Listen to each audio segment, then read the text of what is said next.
Hello दोस्तों, कैसे हैं आप? बिंदास। शुरू करते हैं नेक्स्ट वीडियो।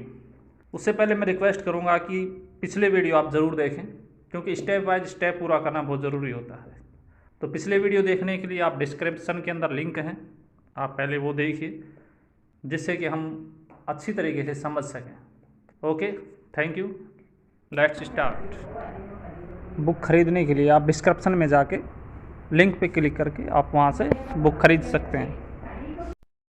डाउनलाइन पुराण। बुझी समा भी जल सकती है, तूफान से कश्ती भी निकल सकती है। होके मायूस यूं ना अपने इरादे बदल, तेरी किस्मत कभी भी बदल सकती है। ऐसे डाउनलाइन से भगवान बचाए। डाउनलाइन को उचित ट्रेनिंग, नेटवर्किंग संस्कार और मार्गदर्शन नहीं दोगे तो यही होगा, संभल जाओ। डाउनलाइन पुराण एक। डाउनलाइन को चेला या भगत मत समझिए। नेटवर्क मार्केटिंग में सफलता भी एक अलग तरह का नशा पैदा करती है। आपकी डाउनलाइन फौज आपको बेइंतहा आदर व सम्मान देती है, आपको उपमाओं से नवाजती है। स्टेशन व एयरपोर्ट पर आपको लेने सैकड़ों की तादाद में पहुंचते हैं, फूल मालाओं से लादते हैं, जय जयकार करते हैं। इतना बड़ा स्वागत राजनेताओं को भी नसीब नहीं होता। यह स्वागत सत्कार आपको दम्भी बनाता है, आपके अंदर अहंकार भरता है। धीरे धीरे आप इस स्वागत के आदी हो जाते हैं। आप ये भूल जाते हैं कि यह स्वागत आपकी अपलाइन की पदवी को मिल रहा है। आपकी जगह किसी अन्य नाम का कोई भी व्यक्ति होता तो उसे भी यह स्वागत मिलता। आप इसे व्यक्तिगत विजय मानकर स्वयं को साथियों के बीच आम से खास श्रेणी में ले जाना चाहते हैं। जानबूझकर या अनजाने में आप डाउनलाइन को छोटा महसूस कराते हैं, उनके दिल को चोट पहुंचाते हैं। धीरे धीरे आप सम्मान खोने लगते हैं और आपके ग्रुप में असहमति के स्वर उठने लगते हैं। आपकी तरक्की धीमी पड़ जाती है, ग्रुप बिखरने लगता है। मैं आपको आगाह करता हूं कि यदि आप डाउनलाइन को चेला या भगत समझते हैं तो संभल जाइए। उन्हें व्यापारिक सहयोगी समझिए, छोटे भाई या परिवार का सदस्य समझिए और उनके साथ सम्मान से पेश आइए। जिस प्रकार डाउनलाइन की सफलता में अपलाइन का योगदान होता है, उसी तरह अपलाइन की सफलता में डाउनलाइन का योगदान होता है। यह सच आपको समझना होगा। डाउनलाइन पुराण दो। उनके साथ भेदभाव मत कीजिए। अपने डाउनलाइन श्रृंखला के साथियों को सिर्फ परिणाम और लगन के तराजू पर तोलिए। उनके साथ किसी भी प्रकार का भेदभाव मत कीजिए। अक्सर देखने में आता है समृद्ध डाउनलाइन को ज़्यादा तवज्जो मिलती है, कुछ लोग अपनी जाति के डाउनलाइन को ज़्यादा सहयोग देते हैं, या कुछ लोग निम्न पृष्ठभूमि वाले डाउनलाइन से दूरी बनाकर रखते हैं। मैं यह नहीं कह रहा कि हर नेटवर्कर में यह स्थिति है, लेकिन मैंने प्रत्यक्ष कुछ बातों को महसूस किया है, इसलिए इस सूत्र को यहाँ स्थान दिया। आप सभी के प्रिय रहें और सब आपके प्रिय रहें। जो बेहतर परिणाम दे रहे हैं उन्हें खुले दिल से सराहना मिले, जो परिणाम न दें उन्हें सलाह या उल्हाना, यही सच्ची रीत होनी चाहिए। उम्र, लिंग, जाति, रंग, भाषा, समृद्धि अथवा अन्य किसी आधार पर किसी को सत्कार और किसी को दुत्कार, यह आचरण कभी ना करें। कौन सा डाउनलाइन अपनी सीमाएं तोड़कर आपको डायमंड बनाने में अहम भूमिका निभा देगा, आप नहीं जानते। सच कहा जाए तो सबको समान अवसर और सबको कार्य के अनुसार परिणाम ही नेटवर्क मार्केटिंग की खूबी है। डाउनलाइन पुराण 3। स्मार्ट और सामान्य का पूर्व निर्धारण न करें। अक्सर देखने में आता है कि हम किसी व्यक्ति को खास या प्रभावशाली मानकर उस व्यक्ति को अपने नेटवर्क से जोड़ने में अपनी पूरी ताकत झोंक देते हैं। जब वह नेटवर्क का हिस्सा बन जाता है तो हम उससे ढेर सारी उम्मीद जोड़ लेते हैं, उसे तवज्जो देते हैं, वह उसका ध्यान रखते हैं। सारी कसरत के बाद भी जब वह व्यक्ति अपेक्षित परिणाम नहीं देता तो बेहद निराशा होती है। उसकी तुलना में हम अनेक दूसरे लोगों को सामान्य या आम मानकर उस दौरान उन पर विशेष ध्यान नहीं देते और प्रोत्साहन नहीं देते। मित्रों, नेटवर्क मार्केटिंग का सबसे बड़ा सच यह है कि जिन पर भी आप ज़्यादा दाँव लगाते हैं, जिनसे भी आप ज़्यादा उम्मीद जोड़ते हैं, वो अक्सर आपको निराश करते हैं। इसके विपरीत जो चुपचाप आम बनकर मीटिंग में एक कोने में बैठे रहते हैं, वही भविष्य में विजेता साबित होते हैं और उन्हीं के दम पर आप डायमंड की पदवी पाते हैं। इसलिए नेटवर्क में पहले से किसी को भी आम या खास ना समझें, किसी को स्मार्ट या सामान्य न समझें। सबको अपने कार्यों द्वारा अपनी योग्यता सिद्ध करने दें। उनके परिणाम ही उनकी ऊंचाई तय करेंगे। डाउनलाइन पुराण 4। डाउनलाइन के बीच राजनीति मत की। पिछले कुछ दिनों में मैंने नेटवर्क कंपनियों में अजीब सी आदतें देखी। आम व्यापारिक प्रणालियों की तरह यह भी राजनीति शुरू हो गई है। कहीं डाउनलाइन अपलाइन को खुश करने के लिए चाले कर चल रहा है, तो कहीं अपलाइन अपने हित के लिए ग्रुपों में तोड़ फोड़ कर रहा है। मैं एक बार फिर सारे अपलाइन और डाउनलाइन को याद दिलाना चाहता हूँ कि यह मिलजुल कर करने का व्यापार है तथा इसमें टीम वर्क से ही सफलता संभव है। ऐसी गलत प्रवृत्तियां आपके ग्रुप को तबाह कर देंगी। कुछ अपलाइन अपनी डाउनलाइन श्रृंखला में बांटो और राज करो की नीति अपनाते हैं। वे अपने नीचे किसी का कद खड़ा नहीं होने देना चाहते।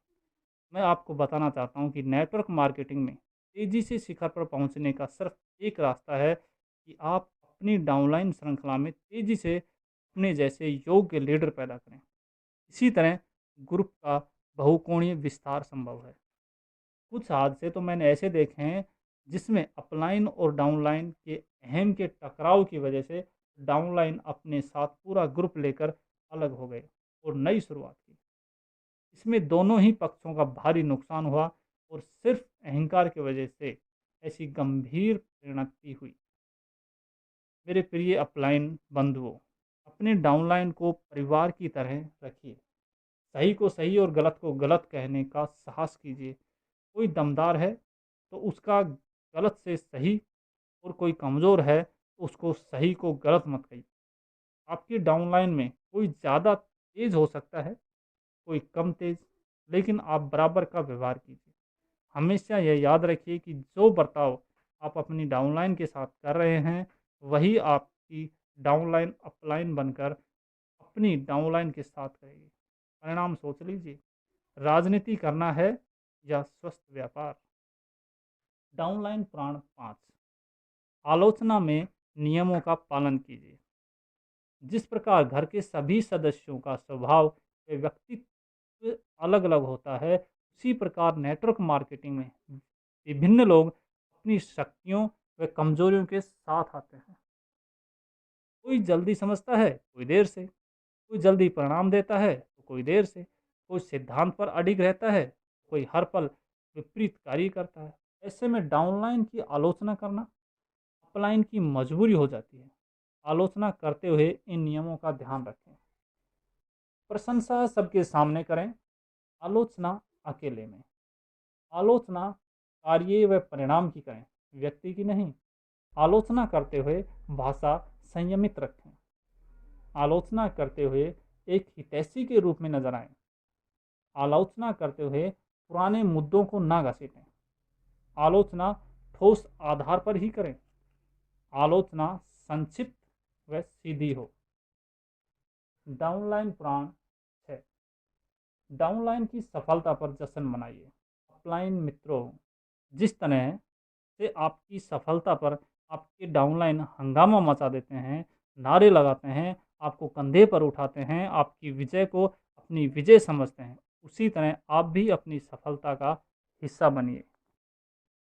उन्हें बधाई दीजिए, उन्हें गले लगाइए, उनके साथ नाचिए, उनके साथ झूमिए, पार्टी मनाइए और डाउनलाइन को यह महसूस कराइए कि उसकी विजय भी कोई छोटी विजय नहीं है और वह भी आपके जैसा बन सकता है। अपने भाषणों में उनके उदाहरण दीजिए। दूसरे लोगों के बीच उनकी सफलता की कहानियां सुनाइए। अपनी विजय का श्रेय खुद ना लेते हुए अपनी डाउनलाइन को दीजिए और उन्हें महत्वपूर्ण महसूस कराइए। प्रशिक्षण व कोचिंग ही नेटवर्क मार्केटिंग की जान है। धीरे धीरे ही सही, जो सही राह पर चलता जाएगा, उसका हर दुख एक दिन सुख में बदल जाएगा।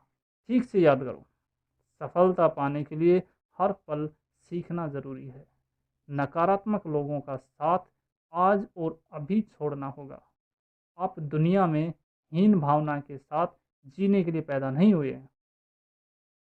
प्रशिक्षण सूत्र एक, कंपनी की प्रथम जिम्मेदारी है प्रशिक्षण।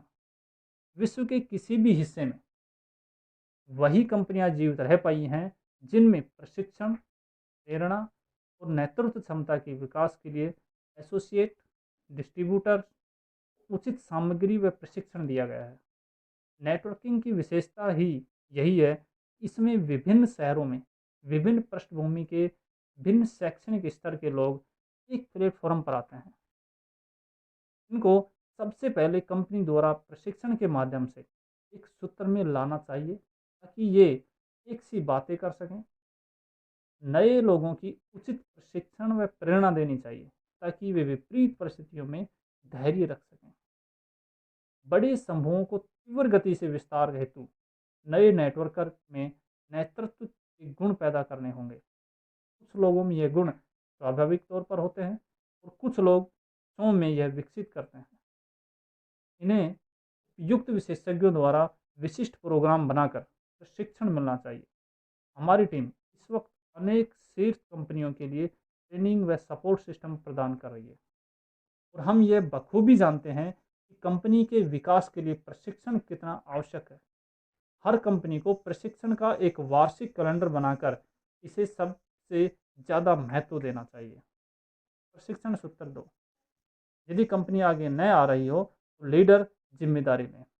कुछ कंपनियां खर्च बचाना चाहती हैं तो कुछ के प्रवक्ताओं के पास सोच का अभाव है। कुछ वर्तमान सफलता से ही संतुष्ट हैं तो कुछ कंपनियां सालों से सिर्फ योजना ही बना रही है।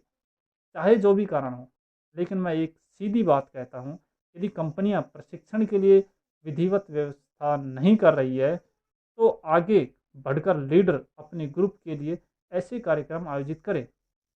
हर डिस्ट्रीब्यूटर का भविष्य अपने अपलाइन व डाउनलाइन के साथ जुड़ा है।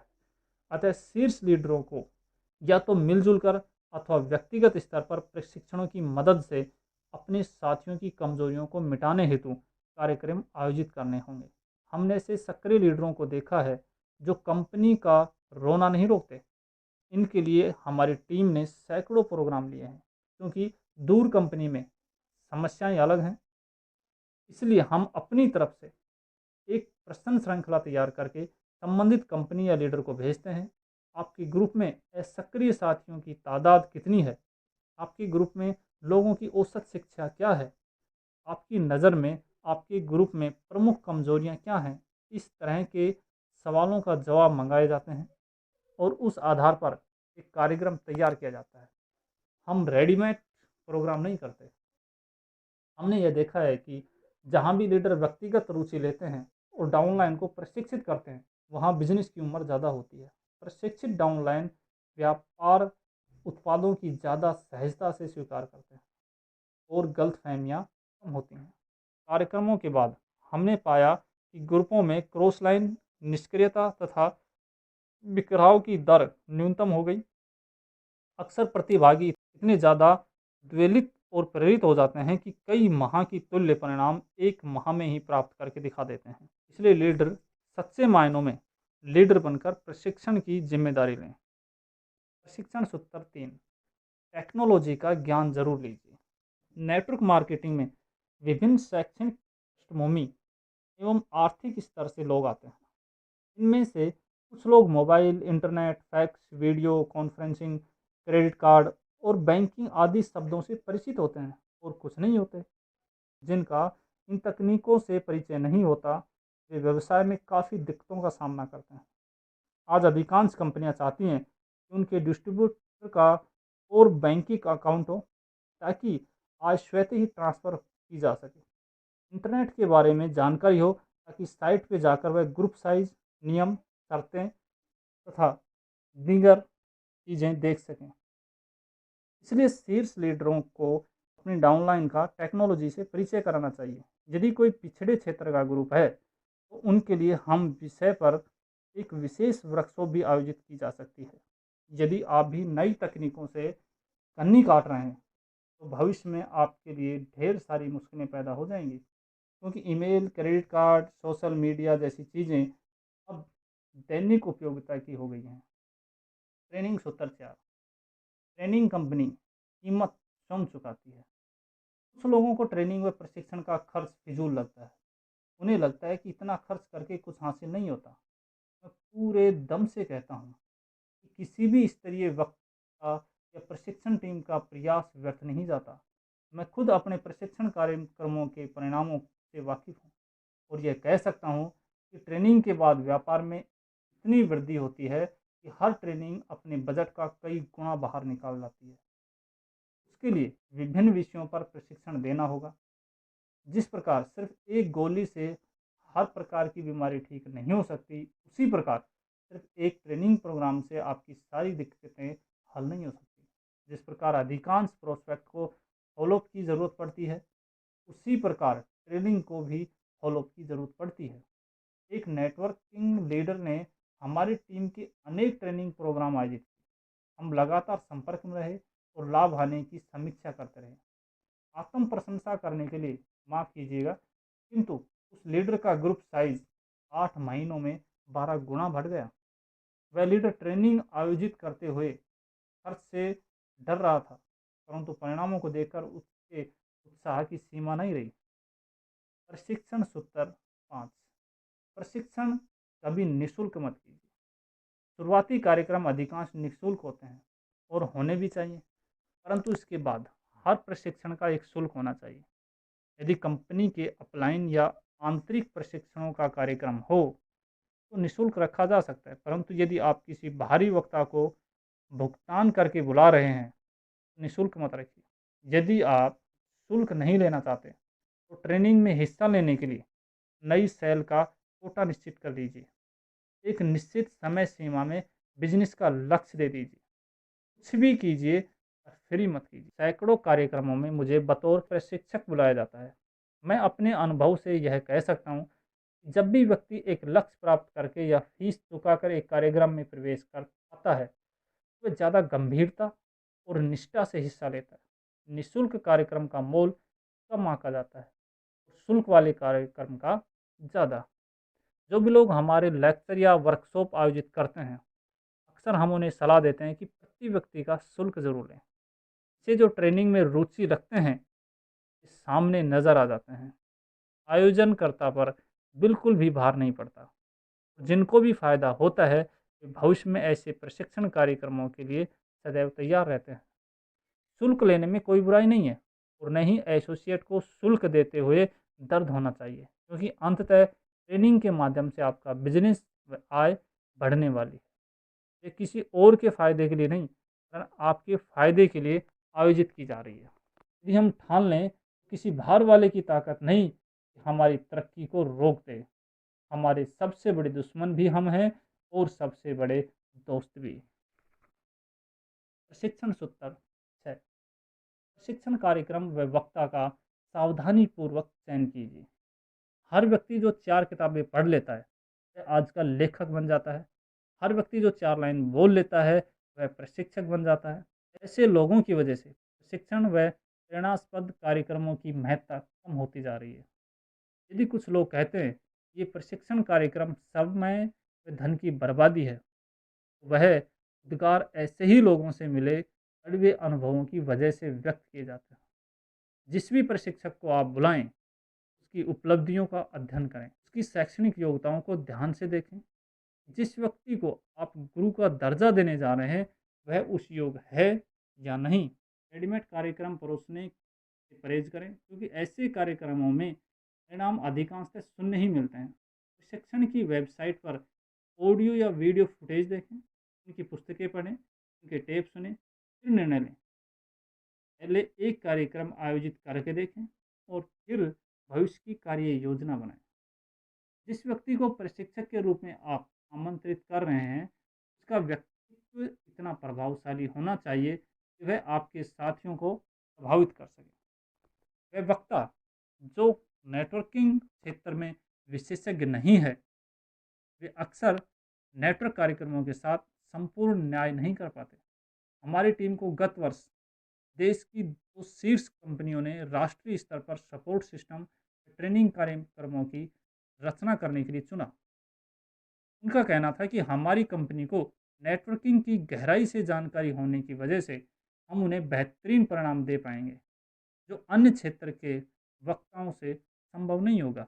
हमने एक कंपनी के शीर्ष लीडर के ग्रुप में कार्यक्रम करने से मना कर दिया, क्योंकि हमारे बार बार आग्रह के बाद भी उन्हें हमारी भेजी गई प्रश्नावली में 4 लाइन का जवाब लिखने का समय नहीं था। हमने आमंत्रण को ठुकरा दिया, क्योंकि जो लीडर स्वयं प्रतिबद्ध नहीं है, उनके ग्रुप की जिम्मेदारी हम कैसे ले सकते हैं। सिर्फ हम ही नहीं, एशिया में 3-4 टीम और हैं जो विशिष्ट रूप से नेटवर्क मार्केटिंग पर काम कर रही हैं।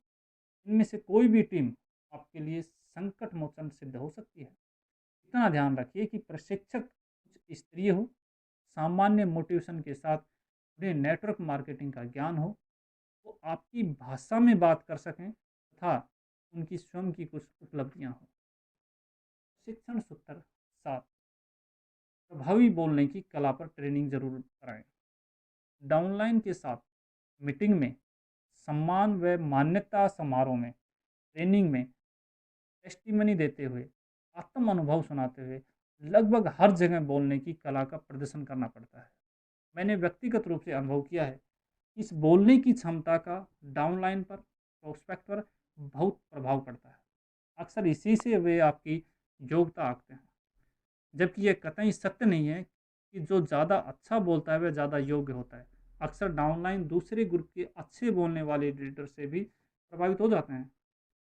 किसी को प्रेरित करने के लिए, किसी का मनोबल उठाने के लिए, किसी को अपनी बात गहराई से समझाने के लिए बोलने की कला में प्रवीण होना नितांत आवश्यक है। कुछ कुछ लोग सोचते हैं कि प्रभावी बोलना सिर्फ जन्मजात गुण है।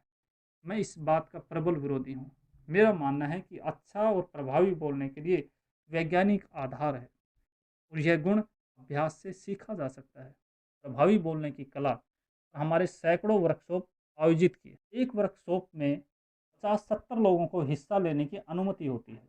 उसमें हम स्टेज का भय, आवाज़ का उतार चढ़ाव, स्पीच का डिजाइन, शुरुआत और अंत करने के तरीके, नेत्र संपर्क, बॉडी लैंग्वेज, टेस्टिमनी के तरीके, शायरी व चुटकुलों सुनाने के तरीके, श्रोताओं को प्रभावित करने के तत्व आदि विषयों पर उनसे बात करते थे।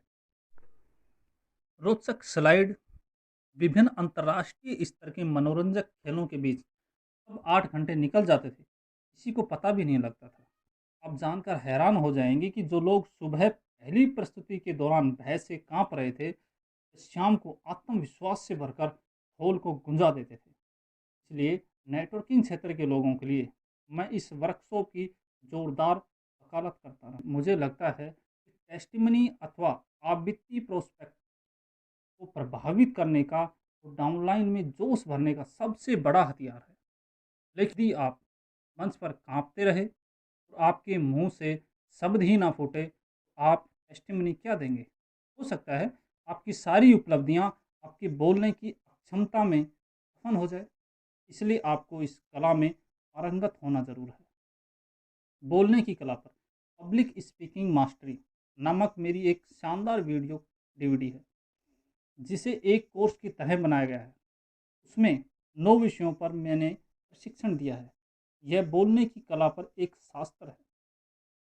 www.ujjwalparni.com पर उपलब्ध है। प्रशिक्षण सूत्र 8, किताबें और सीडी जांच परख कर ग्रुप में प्रमोट करें। जिस तरह से आप पानी छान कर या वाटर प्यूरिफायर से निकाल कर पीते हैं ताकि शरीर में कोई इन्फेक्शन न हो जाए, उसी तरह ज्ञान भी सोच समझ कर ग्रहण कीजिए, कहीं सोच के साथ कोई समस्या न हो जाए। यदि आप भारत में नेटवर्किंग कर रहे हैं, तो आपको यह बात समझनी होगी कि आपका नेटवर्कर छोटे गांवों, मध्यम शहरों और बड़े शहरों तक हर जगह फैल रहा है। हर शिक्षा और स्तर का व्यक्ति आपके नेटवर्क का हिस्सा बन रहा है।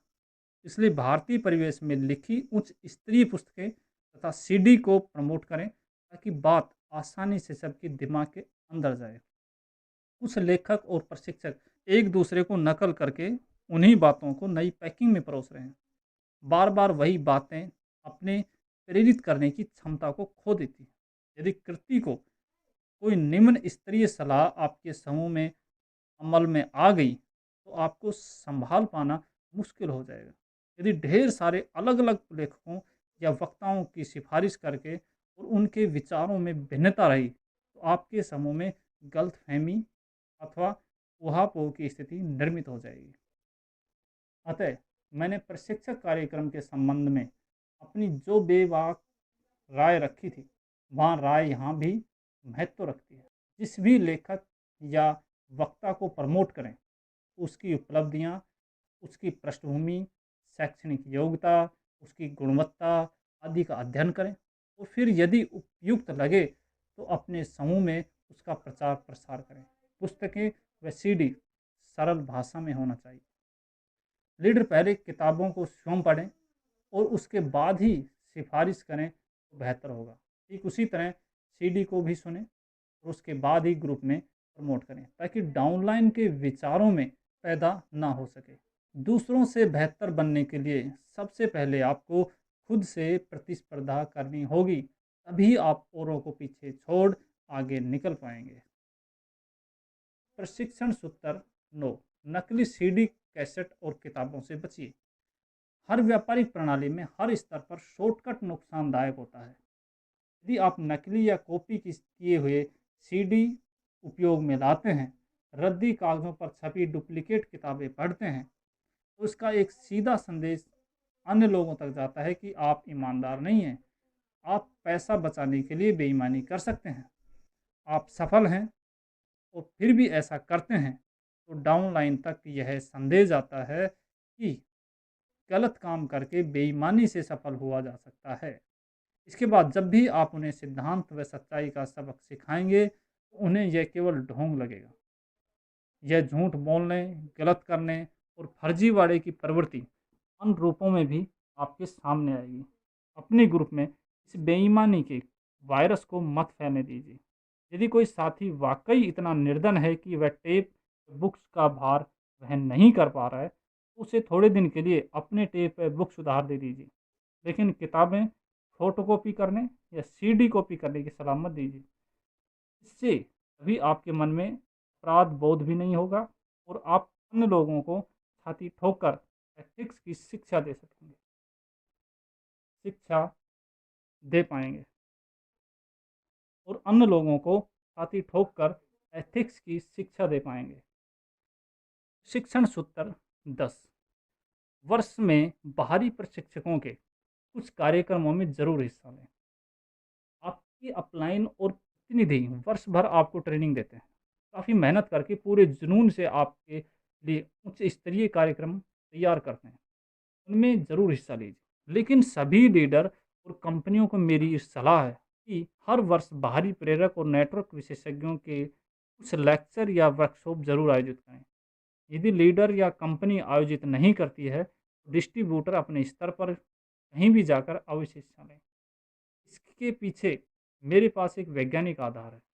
जिस तरह एक ही एंटीबायोटिक लगातार खाने से कुछ दिन बाद वह एंटीबायोटिक असर करना बंद कर देता है, ठीक उसी प्रकार एक ही अपलाइन या कंपनी के प्रतिनिधि की बात बार बार सुनने पर प्रेरित नहीं कर पाती। जिस प्रकार घर में पिता जब समझाइश देते हैं, तो वह बच्चे को प्रवचन लगता है और बाहर वाले की एक लाइन को वह मिलियन डॉलर विचार की उपमा दे देता है।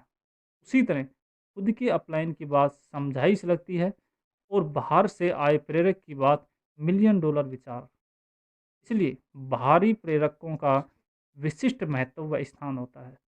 इस विशिष्टता का अपने हित में उपयोग कर व्यापार को नई ऊंचाइयां दीजिए, क्योंकि आपका लक्ष्य व्यापार को शीर्ष पर ले जाना है। शिक्षण सूत्र 11, ट्रेनिंग का जुनून फैलाइए। लोग विभिन्न पृष्ठभूमि से आकर इस व्यापार में जुड़ते हैं, क्योंकि अधिकांश परंपरागत व्यवसायों में औपचारिक ट्रेनिंग का महत्व नहीं होता, इसलिए वह ट्रेनिंग की महत्ता से वाकिफ नहीं होते। अपलाइन और लीडर उन पर झल्लाते हैं कि तुम लोग ट्रेनिंग को गंभीरता से नहीं ले रहे हो। डाउनलाइन सोचते हैं कि इस ट्रेनिंग से आखिर होगा क्या, ये समय की बर्बादी है। इस बात की जिम्मेदारी अपलाइन की है कि वह अपनी डाउनलाइन में ट्रेनिंग को अनिवार्य कर दे। ट्रेनिंग कार्यक्रमों में अच्छी प्रश्नों पर पुरस्कार दे, ऐसा माहौल बना दे। यदि प्रशिक्षण का पूरी तमन्यता, जिम्मेदारी और ईमानदारी से लाभ नहीं दिया तो डायमंड पद जरूर मिलेगा, क्योंकि यही सच अपलाइन के आचरण का भी डाउनलाइन पर जबरदस्त सीधा प्रभाव पड़ता है। यदि अपलाइन प्रशिक्षण के प्रति गंभीर है तो आधा मसला तो डाउनलाइन वहीं समझ जाते हैं, क्योंकि डुप्लीकेशन ही नेटवर्किंग की नींव है। इस जुनून को फैलाने के लिए यह ध्यान रखें कि कार्यक्रमों में रोचकता और नयापन रखें, तभी यह संभव होगा। इन कार्यक्रमों में कभी किसी को व्यक्तिगत रूप से आहत मत कीजिए, तभी लोग बिना किसी झिझक के इनमें शिरकत करेंगे। अपने से बड़े और सफल लोगों से हर कोई सम्मान और विनम्रता से पेश आता है।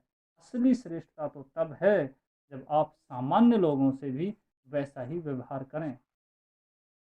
हमारे प्रशिक्षण कार्यक्रम व प्रोडक्ट्स, कोई कार्य सफल हो तो जश्न मनाइए, असफल हो तो उदास होइए, लेकिन नहीं रुकिए मत। अगले पड़ाव के लिए तेज गति से बढ़ते रहिए। रुकना मृत्यु है और चलना जिंदगी है।